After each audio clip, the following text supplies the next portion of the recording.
Your daily dose of sports talk is here. Highlights, interviews, and analysis. From the entertainment capital of the world, SportsWrap with Jason Page starts now. Thank you for being with us on this Friday edition of the show. With so much to get to over the next 60 minutes, so glad to do it with you. Wherever you may be watching across over 270 affiliates in the United States and Canada, or through the SportsWrap with Jason Page YouTube channel, which is the place for all things SportsWrap. If you have not subscribed yet, go. Subscribe. Great content there. The Monday through Friday daily TV version of the show is there, commercial free. We've also got extended clips, extended conversations that we can't fit into this 1 hour show. SportsWrap shorts are there as well, so go and check that out. As I said, a lot to do. Friday's always jam-packed. Tino Patino will be here. Does a great job on NASCAR. We'll get some thoughts with him from SiriusXM NASCAR Radio, one of their NASCAR betting handicappers, if you will. Also on Tubi, you can see him on the weekends. Robert Littal joins us every Friday from Black Sports Online. The founder of that site always gives us something to think about when it comes to the top stories of the week. Sam Yarnell will be here, talk some NFL with him and more. But we start things out as we always do on this Friday edition of the show. It's time for the big story. And the big story, a two-parter today, both on basketball. One on the Lakers and Nuggets last night, because I think there's some good that comes out of this game for both teams. Start with the Nuggets, who are still playing without Aaron Gordon. So when you look at the Nuggets and you look at their seeding in the West right now, and you say, well, maybe they're sort of an also-ran. No, think again. The Denver Nuggets are a legit contender to come out of the West. And in fact, I think if they are fully healthy and can get their health together before we get to the postseason, I wouldn't be shocked if they came out of the West. Now, they're going to be at a disadvantage because they're not going to have home court throughout because of the hole they put themselves in vis-a-vis the injury to Nikola Jokic, which kept him out for a while, the injury that's kept Aaron Gordon out for a while. They have had a number of injuries across the board with that team.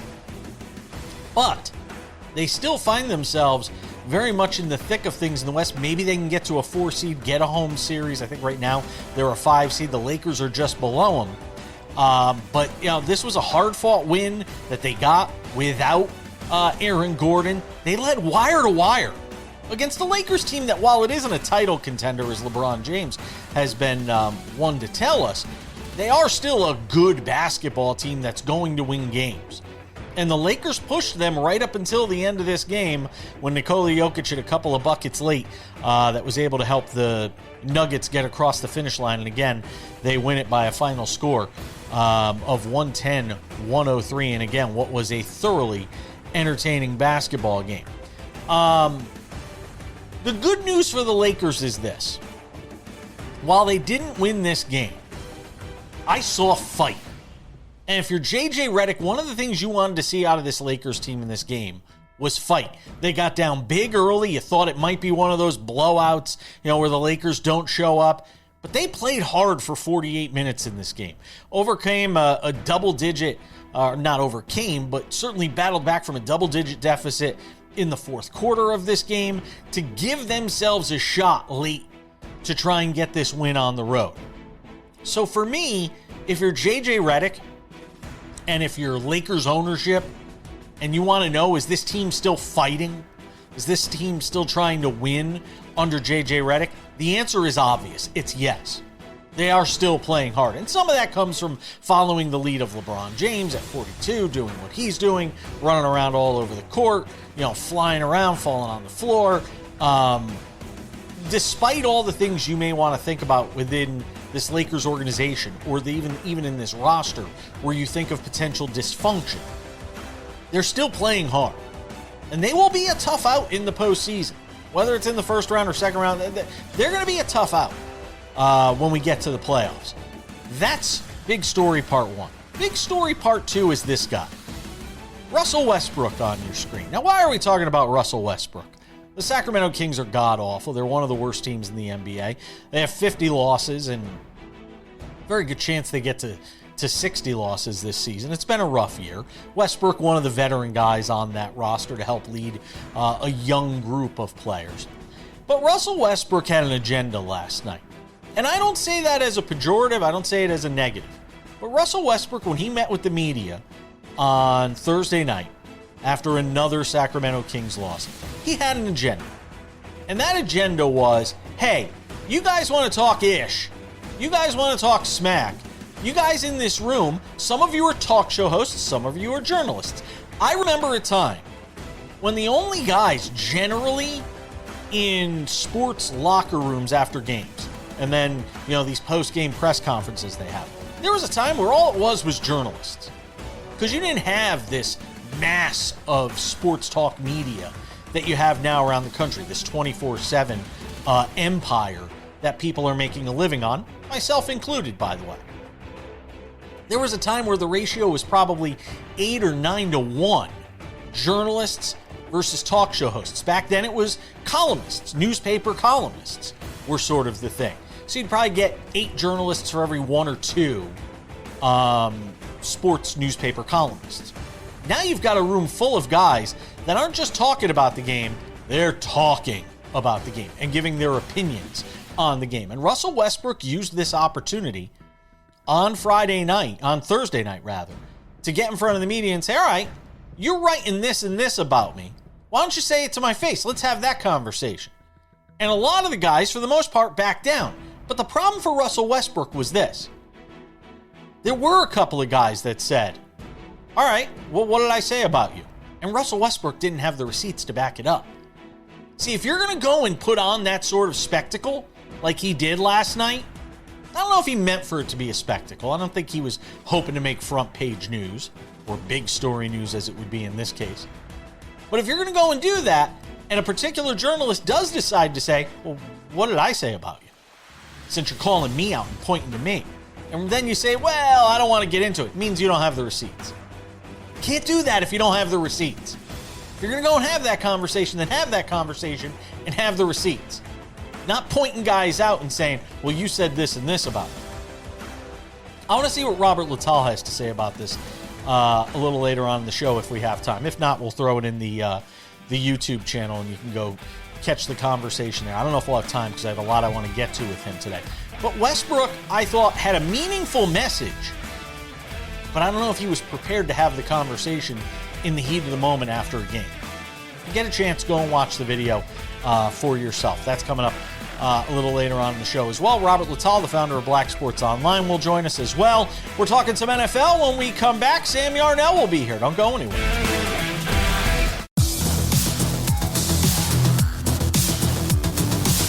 Welcome back to the show, and great to have you all with us. Coming up in 10 minutes, Robert Littal, the founder of Black Sports Online, joins us every week here on the show. Talk about the top stories of the week. Sam Yarnell talks about the top stories in everything, including the NFL. There he is. Look at that handsome mug. All right, Sam. Your Buffalo Bills make a move for DJ Moore, trading with the Chicago Bears and bringing in DJ Moore. What was your initial reaction? And now that you've had about 24 hours to marinate in it, what is your more delayed reaction to it? Yeah, Jason, the initial reaction is excitement. I think anybody would be excited when you can trade a second-round pick and get back a DJ Moore caliber talent and a fifth-round pick. It seems like there's a large contingent of Bills fans that are unhappy with kind of how the money's going to work out within all of it. And, we'll see, right? Like, that's only the Bills guaranteeing him money for 2 years from now is only something that, time will prove whether or not it's a smart decision. At the end of the day, it's a good... I don't want to say it's a great move for the Bills. It's a good move for the Bills. They go out and get a pass catcher. They needed a pass catcher, but you think about the pass catchers that they already have, Jason, and it's kind of DJ Moore style guys, right? You think about Khalil Shakir, you think about Curtis Samuel. They're the same archetype of wide receiver as DJ Moore. And what I was saying to somebody yesterday when they asked me about this trade is, you look at what makes teams successful in the NFL these days. You look at what makes offenses potent, especially passing offenses. And it's the difference in archetype of wide receivers that they can have. They can have a wide receiver who can go out and do every different thing. The Bills still don't have that even after this move. All of that said, everything that I've heard from inside the building seems like that this is not going to be the only move that the Bills make this offseason. It doesn't seem like this precludes them from the A.J. Brown sweepstakes. It doesn't seem like this means that they're not in on Trey Hendrickson still. So there are still more moves to be made, but if this is the start for the Bills, it's definitely a good beginning to an offseason. What it says to me is, what's the first thing they addressed in this offseason? The receiving game. I mean, and obviously that is something that if you're Josh Allen, you like to see. That's the first thing that kind of stands out to me, is the first thing you do in this offseason, for the Bills anyway, is to go out and get a guy like DJ Moore. Because everything I'm looking at, I'm trying to look at it through the prism of, if I'm Josh Allen, ... How am I viewing this? Because that's the guy you obviously want to keep happy. That's the guy you want to make feel good. That's the guy you want to have good vibes. And it feels like with this move, they've done that. Yeah, I also think that there's a part of this that people haven't talked about enough, that is, if DJ Moore is going to go anywhere to get maximized, to have the most brought out of him, it's going to be the Buffalo Bills right now. When DJ Moore was, quite frankly, the best DJ Moore has looked in his entire career so far, it was in Carolina. It was under an offense that was led by Joe Brady. He's obviously now going to Buffalo, going to another Joe Brady-led offense. Again, if there is anybody that can bring out the full value of DJ Moore, it's Joe Brady. Last time Joe Brady was his coach, DJ Moore got traded for the first overall pick. So I think that there's a very much a world where DJ Moore could take a step from where he was last year, especially with, as you're mentioning, way better quarterback play coming from Josh Allen. Let's look at it from the Bears' perspective. Why do they make this move? As you mentioned, you get a second-round pick, but I mean, what is it? And again, just as much as looking at it through the prism of where Josh Allen is sitting, look at it from where Caleb Williams is sitting, that your team just went and traded away one of your better receivers. How Caleb Williams processes this going into the offseason. Yeah, I think that it's tough times in Chicago right now, right? Like, let's call a spade a spade. Everything finally started to look like it was going the right direction, especially at the end of last season. Even with, the loss at the end of the season to the Rams, and then you lose Drew Dalman. And I think losing Drew Dalman is something that is going to, it's one of those earthquakes within the Bears organization that you're going to feel aftershocks from for years to come. And I know there's somebody out there right now pointing at their TV saying, what are you talking about? He's a center. Well, clearly you don't know ball if you don't understand the value of a good center in the National Football League in 2025 or 2026. And you saw Caleb Williams' rookie year. You saw the horrible offensive line they put in front of him and the adverse effect it had on Caleb Williams' performance weeks 1 through 18, quite frankly. So now you're almost hitting the reset button on that offensive line, on that great offensive line that you ragtag together in 1 year. Now you've got to start to free up money to try and go get guys who are going to come in and take on all that water that you're losing with Dalman. You've got to get DJ Moore off the books. You've got to put the ball in the hands of your cheap rookie wide receivers like your Luther Burden, who was really good last year. He was. So you can reallocate that money back to the offensive line. You just simply have to, with what Caleb Williams has shown you through the first 2 years of his career. One other notable move from around the league in the last 24 hours coming from the Texans, with Daniel Hunter getting, a $40 million 1-year deal. He had 15 sacks last year for the Texans. And again, them prioritizing, this defense, which is obviously a championship caliber defense, and the first of many big paychecks they will be signing in Houston. If you are a defensive player in Houston right now, you're about to cash in a big way right now. If you're with the Houston Texans, but Hunter getting a huge payday, Sam. You know, it's so funny, Jason. When I first saw the Daniil Hunter payday, I thought back to a conversation that you and I had, like maybe it was even earlier this week, maybe it was last week, about CJ Stroud and how this organization is going to kind of proceed forward over the course of their window with this defense and that offense, right? This is your first kind of peek into it. It seems like their priority, as you mentioned, they're going to pay that defense, right? They're going to lock down that unit that's going to get them to the playoffs every year. They'll figure out the offense on the back end. Nico Collins, if you got to go somewhere else to make your bread, have a fun time, man. David Montgomery, come on in. The water's warm. We're going to rebuild this offense and ragtag it together, because that defense is the one that's going to take us to the promised land. And it seems like their management group is kind of in the same belief as I am right now. I wonder if you're them. If you ultimately, what you do is, I'm convinced they won't wind up, this will be the last year for CJ Stroud in Houston, barring something that we have not seen from him so far in his career, barring some quantum leap here this upcoming season. I think it's his final year. I think you do go spend a little more money in the receiving game, bring in a quarterback who's good enough to be enhanced by those receivers, and then take your chances with that defense. Who winds up that being a year from now, we'll obviously have to wait and see. All right, Sam will be back later for Odds and Ends. Robert Littal joins us on the other side. Talk about some of the top stories of the week with the founder of Black Sports Online. Don't go anywhere.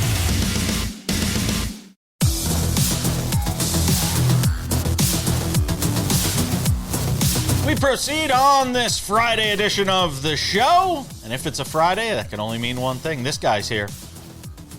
The one and only Robert Littal, the founder of Black Sports Online, joins us every Friday to talk about some of the top stories of the week. Robert. Stephen A. Smith is at it again. I always say Stephen A. Smith can't quit LeBron James, and apparently I can't quit Stephen A. Smith. Which is probably just the way he wants it. So he gets it. Stephen A. Smith going at it with the New Orleans Pelicans. I remember a time. I'm going to reminisce here a little. I remember a time when I used to work with one of the ESPN radio affiliates in Hartford, Connecticut, even in New York, when I worked for their O&O there, where I was always told by ESPN, don't make it personal. You can say whatever you want, just don't make it personal. Boy, have those days changed. Because with Stephen A. Smith, it is always personal, Robert Littal. He took a shot at Zion Williamson this week, talking about his weight, because that drum hasn't been beaten to death.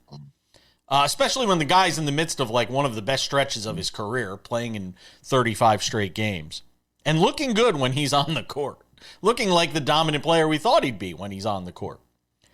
Then the Pelicans clap back with Stephen A's greatest hits, which is to say not his greatest hits, from a not so athletic looking Stephen A. Smith. And then Stephen A. Smith comes back again. I still come back to this. Why is ESPN allowing their platform to be co-opted by a guy who's just constantly out to settle scores? I can't wrap my head around that. That they think this is good. This is good. Well, first off, I thought like it was all like a game, like the WWE. I thought they were, I thought it was playful, we go back and forth.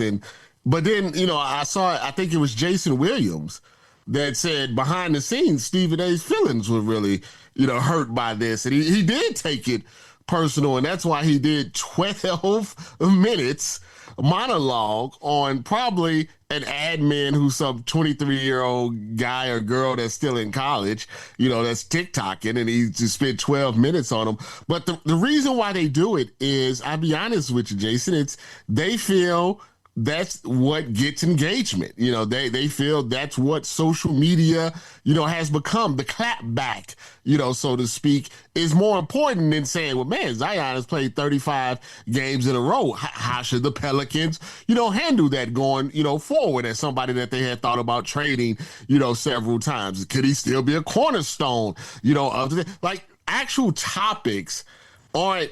They don't do that anymore. And I think for a while they tried to hide it. They tried to fake it.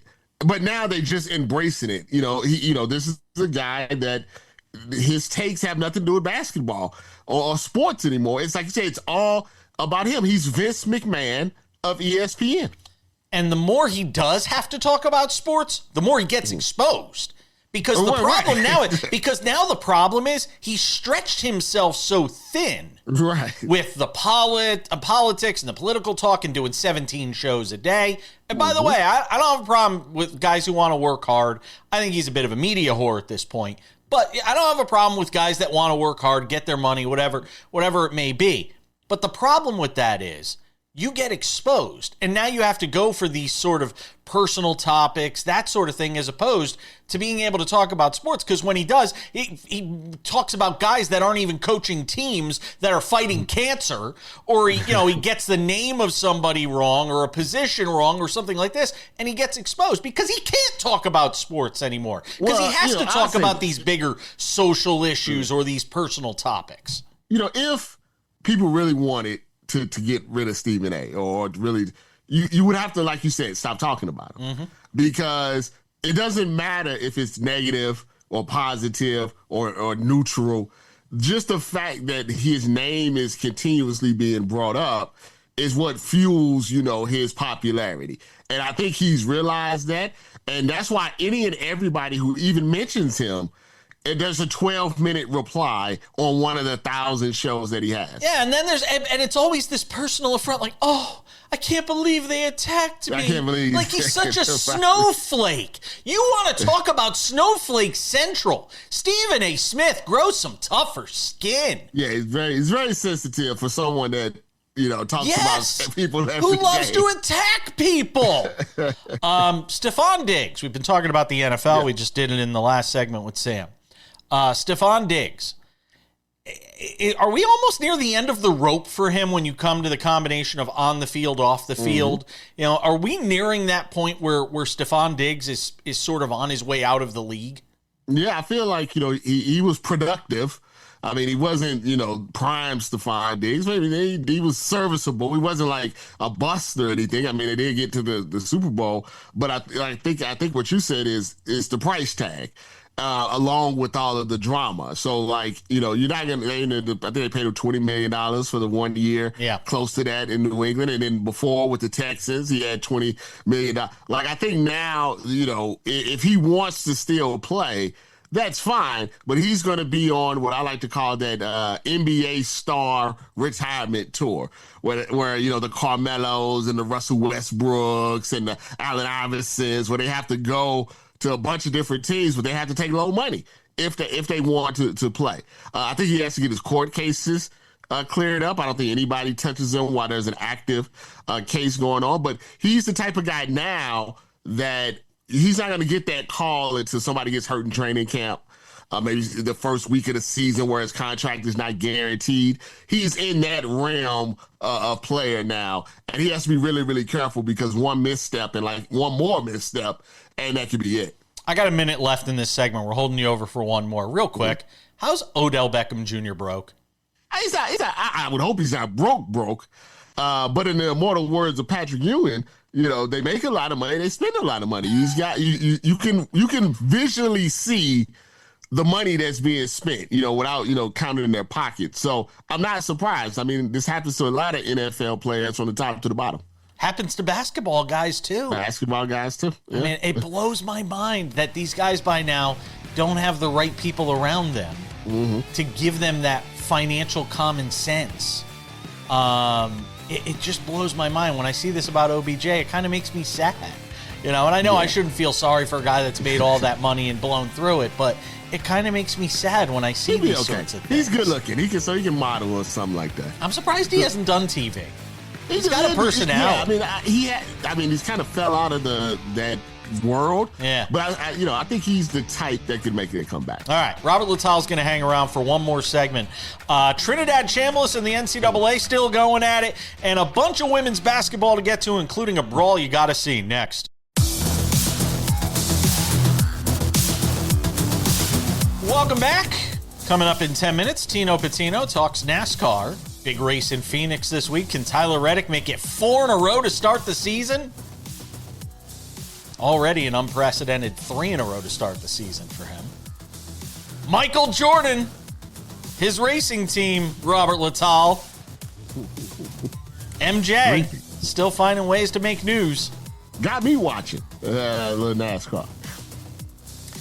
I still don't think people are tuning in to watch Michael Jordan standing around watching cars go around in circles, though. Well, I'm always interested in the racing sport. So, and I'd be perfectly honest with you. When you see a brother in a sport that's normally predominantly, another color, I think, it's like watching, tennis and Serena Williams. It's like we get into it a little bit because there's a little, pride involved in it. Yeah, that's fair.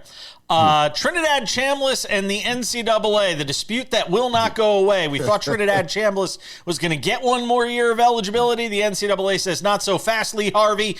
They are going after Trinidad Chambliss. It feels like they've made this sort of their cause in trying to keep guys from getting all these years of eligibility. They're, appealing the ruling of the appeal that he won. Again, this is the new battleground for college sports, Robert Littal. Yeah, what I think they would be better off doing? Just, maybe changing just let him do him and just change the rules, make a little bit more hard line rules. Maybe everybody gets 5 years and that's it, regardless of injuries or whatever it may be. Maybe change the red shirt rules around. And what is also fair from a competition standpoint, because you look at the teams that have won championships recently, these guys have a lot of 24, 23, older guys. And when they go up against a team that has mostly 19, 18, 20-year-olds, it's the gap is you can see the gap. So I do think they need to make some changes. I just think Trinidad Chambliss is not the hill, to die on. But I'll tell you where this could get chaotic is the longer this drags out. If he loses this next year of eligibility and gets stuck not being able to do anything for a year, I almost wonder, he's got to kind of have some sense of what the playing field looks like here, and good legal advice as to whether or not he's going to win or lose this thing. Because here's the thing. He goes into the NFL draft tomorrow. He's probably the second quarterback taken, maybe the third. And in a season where there's teams looking for quarterbacks, he'll probably be a first-round pick, early second-round pick. If I'm Trinidad Chambliss, am I sort of rethinking this? I thought he should have left. I do too. I felt like his stock was never going to get higher than what it was, after the playoffs. And next year, you never know, but next year it looks like a little bit better, class of quarterbacks. But the combine is over. Pro days are coming up, and the draft will be here in April. So there's not a lot of time, left. So I think he's all in. It's Ole Miss, and I think if something like that happens, I think he sues the NCAA for lost wages. Let's talk about South Alabama, Coastal Carolina women's basketball. You know that something really weird had to happen if we're talking about that in this show, Robert Littal. An all-out brawl. You've got 8 players ejected. You got a ref getting knocked out. This was crazy. And I'll tell you, for all the talk about, sports and all these different things that we get into in these social conversations, women's sports versus men's sports, man, the women get after it, especially in basketball, where it's like orange is the new black. Everything but the shiv coming out in some of these brawls that we see, Robert Littal. And we see it in the WNBA and now seeing it in women's college basketball. I feel that I don't have the numbers, but just my eyes just feels like anecdotally, they're a little more physical and they're a little more feisty. And then when they do throw down, it's not a lot of hold me back. In the NBA, there's a lot of. Even though lately it's been a little more, this year it's been more. But in the there NBA, is a lot of hold me back, hold me back. I'm gonna get him. There's and not then you a lot run of hold me behind back somebody. when the ladies go after it. I don't know if they're just faster. I don't know what it is. But when the ladies decide they want to throw hands, the hands are being thrown. And people got to understand because they're watching on TV, and the same thing like when you're watching the NBA on TV, because everybody's tall, they look all the same height, right? If you've been to a WNBA game, you've been to a college. These are big women out there. These are not little. These are even the guards are 5'8", 5'9", which is the average height, of a man. and they're in peak physical shape. So you think women fighting, and you're like, oh, it's dainty. Oh no, these are big girls that are out there with some big hands and big feet, throwing hands. And before we go, we come back a week from now. It'll be March 13th when you and I talk next on the air. I'm sure we'll text before that. When we come back, will the WNBA have a collective bargaining agreement done, or will we be talking about the WNBA losing games to a work stoppage for the first time? No, they're gonna lose games. I think their own, people are against each other. Like, they're fighting not just the NBA and the WNBA. I think there's some infighting going on as well. I think the ladies have learned that they actually make more money doing other stuff. So it's not an end-all, be-all. It's but not all of them do. That's the problem. So you've got players all of them, on the lower end of the food chain that are saying... always remember, it's always the top that determines what happens to the bottom. Yeah. That's why the NFL never... has a really good CBA, because the top doesn't want to help the bottom. So, I think they'll lose some games. Robert Littal, Black Sports Online founder. Always love talking to you, my friend. Have a great weekend. One other thing. Yeah. If Russell Westbrook gives you an opportunity to talk. You talk. This. You don't wait and do a podcast the next day. I didn't like that from the media. Actually, we're going to end the segment. More with Robert Littal next week. Check out the YouTube channel, because Robert and I are going to hash this out here for a second. More Sports Wrap. Don't go anywhere.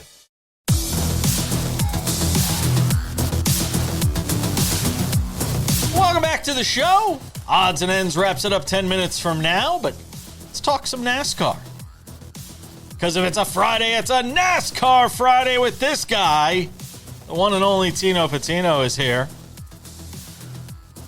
I didn't get to see your reaction tweet X post last week. I'm sure it was something to be seen. As Tyler Reddick won for the third straight time to start the NASCAR season, first time ever that it's happened. And this time he does it on a completely different discipline at COTA. Before we get into this week's race in Phoenix, first of all, your reaction to what Tyler Reddick has done here to start the season. Historic, exciting, awesome to see. Anytime you can make NASCAR history, even if it is a little nuanced in that specific, unique way, it still counts, and it's still awesome to see something. It's not just the fact he won 3 in a row. Like you mentioned, a completely different track than the first two, doing it each week in a different way, right? Daytona 500, right place, right time, right move. Atlanta, battling through damage, makes it. And this race at COTA, domination over the road course king SVG. Hey, I tip my cap. Jerry Bonkowski was right. He picked the field over SVG. I respect it. And the way Tyler Reddick was, I flawed this race, no mistakes.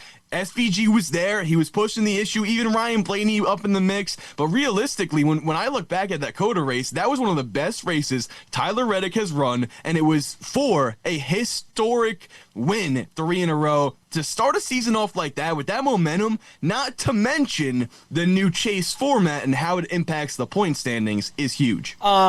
Give me a sense when it comes to this sort of thing now that he's won 3 in a row. I mean, not that he didn't have a target on his back after he won 2 in a row, but when you're talking about the other drivers and how, from the perspective that they view this, I mean, how much of a bullseye is on his back now that, you almost have to be have your head on a swivel even more so if you're Tyler Reddick going into this weekend's race in Phoenix, because everybody's gunning for you.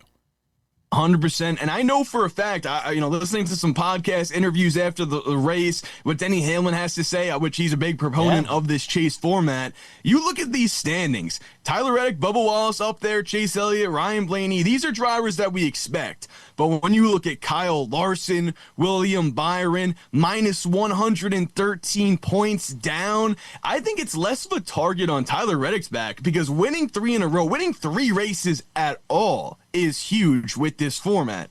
But now, doing it so early gives him and that 45 team the ability to race more aggressively, go for it in chances where other drivers now they need these points. So it's more of a target on themselves. I have to claw out of this spot. I have to make myself be in a position to make it to the chase and to be able to advance. Whereas in the past, if Tyler Reddick had not had 3 wins in the first 3 races, maybe they then could have done a different strategy, or they themselves could have been more aggressive. But you cannot continue to fall behind, and they're already, I mean, hey, the gap from first to second is minus 70 points. Crazy. Who's not getting their shine right now that has run really well over these first few races?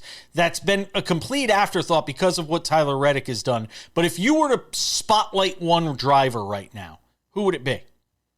Oh, great question. I'd honestly say SVG. Obviously, a lot of people are harping on the fact that he didn't win last week, and that's totally fair, but the speed was not there in that car. When you look at how fast the Toyotas have been, and SVG right now is in 5th in the standings. Yes, it's minus 96, and like I said, those guys that are buried there in the back will eventually crawl their way out, and we'll see Christopher Bell, we'll see Denny Hamlin up there, Chase Briscoe amongst others, but for SVG to be 5th right now after 3, it showcases that he's ran decent enough on the ovals. It's not all those points that he got at Coda. He's been up there in the mix. So I would give him some props. I think he deserves it. Another driver, if I had to go with one, would be Ryan Blaney. Just because he hasn't won a race, I feel like the way he was able to perform at Coda, by far the best Ford out of all those drivers in the mix. Yeah, and Bubba's been really good too. And I mean, outshined by obviously the guy on his own team, but Bubba's been really good. That was one of his best road course races that he has run. During his time. All right, let's talk about Phoenix. Christopher Bell, the winner here last year. I think it was the 3rd of 3 straight races that he won. So give me a sense here, going into Phoenix. I mean, how do you pick against Tyler Reddick at this point? I mean, I don't know what the odds on him are. As a matter of fact, I have them right here. They're 11-1. There they are. 11. So we're 11-1 on Tyler Reddick.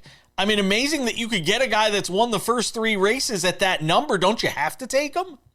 You do. You have to have him on the card. Perfect point. Great value. It's a track that he's not only good at, but for some reason better in the spring. I think it's the trends with these next-gen cars. The Toyotas just come out in a faster start. And the fact that Christopher Bell won this race last year is huge because it puts Tyler Reddick in the similar position like I just mentioned, right? Being able to be more aggressive, sure, but he genuinely can win this race for the first time since 2007 and Jimmy Johnson winning 4 in a row. But aside from that, you move on to Vegas, a track he's very good at. You move on to Darlington. He's capable of winning 5 to 6 races already this year. And when you have momentum, when you have confidence, when you have everything going right, it just makes it that much more easier to go out and get the job done. We saw for Christopher Bell last year winning this race, like you mentioned, like he's already establishing himself as a top-tier driver, racing well in different facets and being able to pass cars. So I'm very excited to see him do it again. You could even get him at top 5 finish at plus 170. Even if you want to just say top 5, you can get him at plus 170. And again, for a guy that's accomplishing the things he is right now, I mean, I don't know how you don't go with it. All right, last 20 seconds. Who wins the race? Quick. I'm going to go Chase Briscoe. A little bit different, but still in Toyota camp. I'd be surprised if it's not a Toyota this weekend. That's Tino Patino. Catch him on SiriusXM NASCAR Radio on the weekends, handicapping the race, also on Tubi. Thank you, my friend. Enjoy the race. Thank you.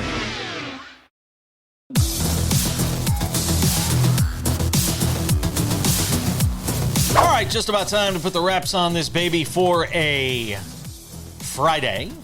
A couple of reminders before we go. SportsWrap Weekends, our 30-minute recap show, available on many of these same affiliates. If not, check your local listing for time and schedule.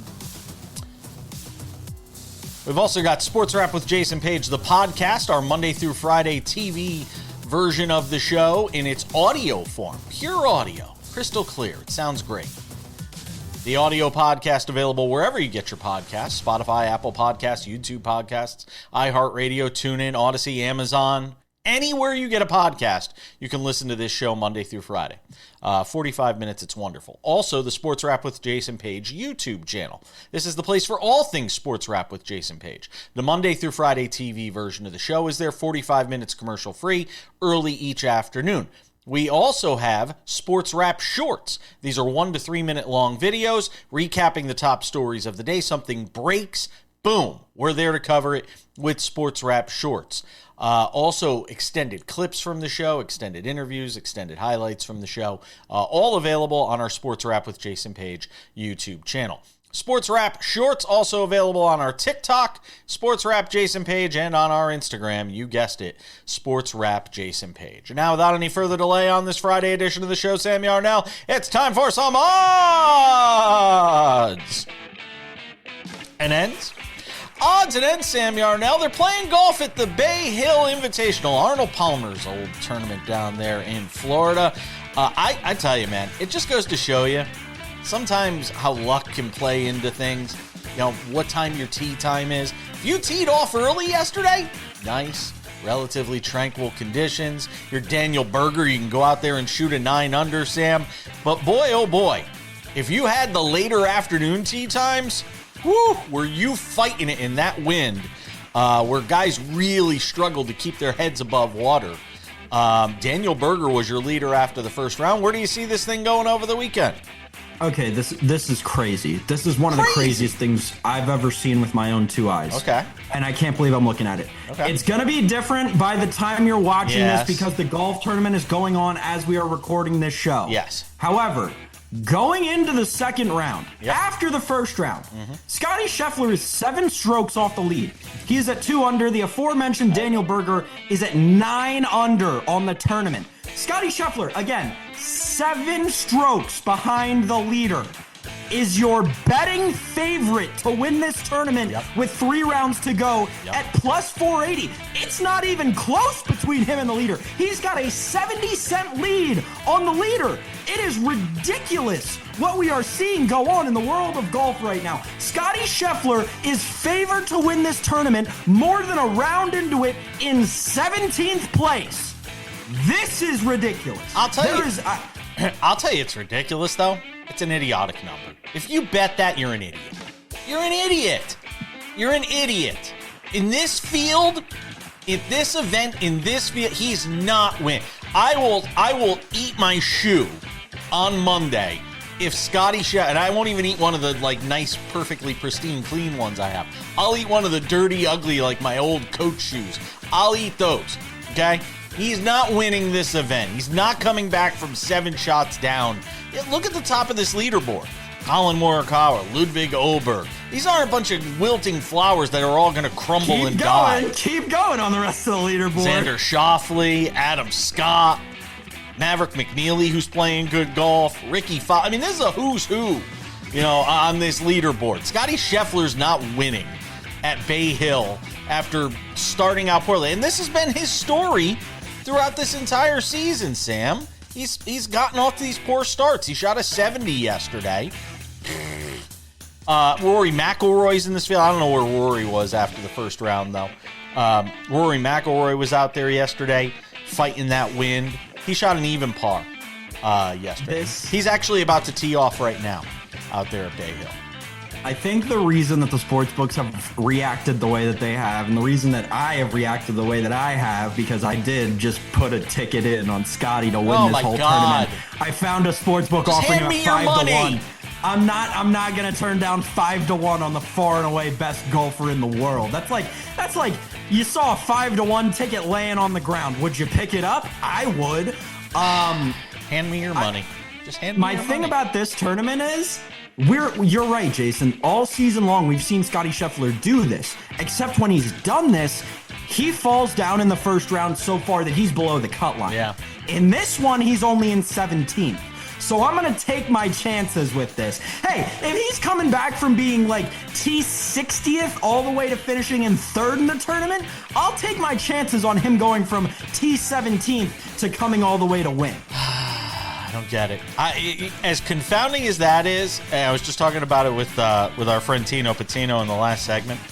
It's almost as confounding as the fact that Tyler Reddick is 11-1, this week to win in Phoenix when he's won the first 3 races of the season. You take those two things. Tyler Reddick's unbeatable right now. He's got a great car. And still not getting the love from he's 6th or 7th best odds to win the Chase at the end of the season. I don't get it. I don't get it, but hey, that's why they make the odds, and I just sit here and look like an idiot talking about sports. Jason, I'm seeing a book offering Tyler Reddick at 14-1 to win the Straight Talk Wireless 500. I might have to get in where I fit in. You have to. At least put him in. Put him in for a top 5 is what I said. You can get that at plus money. Put him in for a top 5. That's the way to go for me.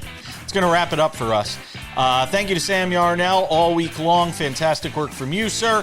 Also, thank you to Robert Littal, Tino Patino, all of you for watching. It's going to do it for Sports Wrap for this week. Watch the weekend edition of the show, or we'll catch you back here on Monday. I'm Jason Page. Bye-bye.